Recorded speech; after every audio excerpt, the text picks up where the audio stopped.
Joining us now, Israeli government spokesman Eylon Levy. Thank you for being here with us. I have two things I want to talk about. One is the ceasefire and the hostages, and the other is what we saw there. Let me start with ceasefire. How close are the Israelis and Hamas to a deal? Well, there isn't going to be a ceasefire that leaves the hostages in Gaza or Hamas in power. That is how the war is going to end, with the hostages home and Hamas removed from power. But what we do want to see is a temporary pause in the fighting that will enable us to get hostages out. That was what happened on the previous occasion. We had a pause in the fighting, got 105 hostages out, 10 plus more foreigners in exchange for every day pause in the fighting. And that's what we want to see. That's what we're pushing for by putting more military pressure on Hamas. Unfortunately, now Hamas has been making delusional demands. It hasn't passed on the names of the hostages who would be released in such a framework. That is something we are expecting to receive. And we're continuing to put pressure on Hamas, and hopefully we will have good news, but nothing is final till it's final. Are you as hopeful as the American president? It's been far too long that these hostages have been trapped in the Hamas terror dungeons. We know what is happening to them. The starvation, the executions, the sexual abuse, the survivors who have come back and spoken about hostages who have been sexually abused at gunpoint. So we know that there is no time left to get them out.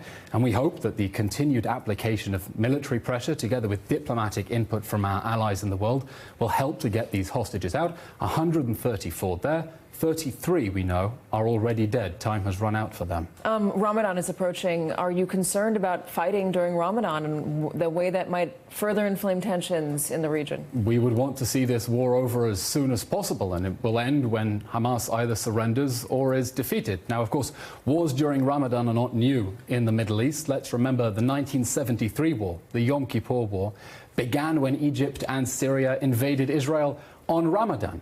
We want to see this war over, but it has to end with the hostages home and Hamas removed from power. And we think that anyone who is concerned for the civilian population and humanitarian situation in Gaza should be pressuring Hamas to release the hostages and to surrender so that this fighting can end. Let me talk about what we just saw today near Gaza City. I'm going to take the IDF's word and say that they fired on a crowd who was threatening them approaching.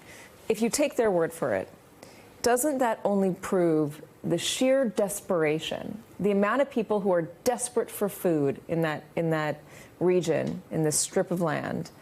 And if that's what it shows, why isn't there more of an effort to make sure people don't starve to death on top of the violence? My heart really goes out to the individuals who were crushed in that stampede and who were run over when the truck drivers whose aid was being looted tried to escape and ran them over. It's horrific. And my heart goes out to civilians as well who know and have seen that Hamas is hijacking aid and feel betrayed by the UN agencies that have said nothing about the terror organization stealing aid. Now let's look about what we are doing as Israel to facilitate the provision of aid into the Gaza Strip, because it's important. There is excess capacity at the Israeli crossings for more aid to enter. We can facilitate as much as the world wants to send in. Not only by land, we've facilitated aid drops as well. The problem is that the UN is struggling to distribute the aid at the pace that Israel is facilitating its entry.